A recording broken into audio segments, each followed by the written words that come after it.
Speak to our correspondent, Reza Saya in Tehran. Reza, what can you tell us about the latest strikes?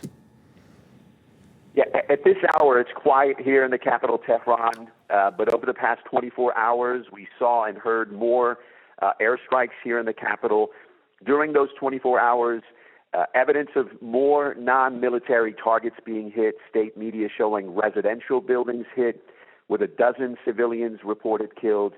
2 university research centers reported hit over the weekend, including one here in Tehran.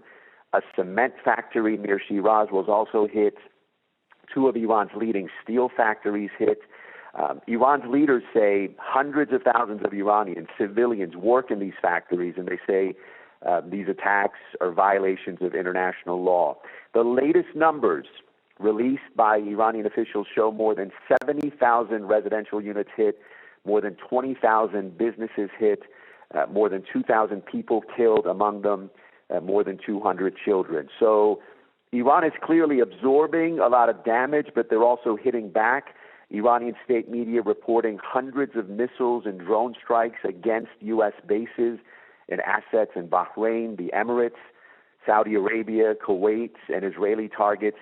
10 U.S. servicemen reported injured in a missile and drone attack in Saudi Arabia. Washington also confirming Iranian strikes damaging several American refueling aircraft, as well as an American Ajax plane. Iran also hitting an industrial zone in Abu Dhabi, a strike where Iran's message is, if you hit our industries and economies, we'll hit yours. An eye for an eye, so to speak.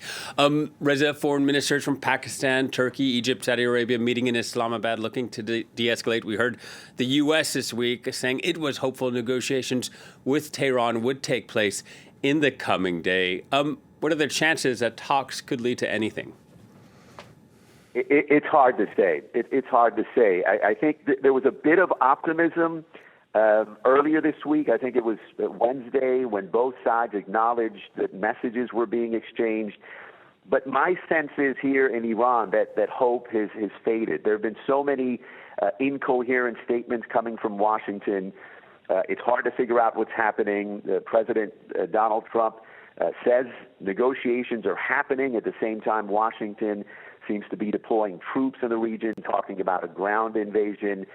And when you look at the proposals and demands from both sides, there's a lot of big demands and big gaps.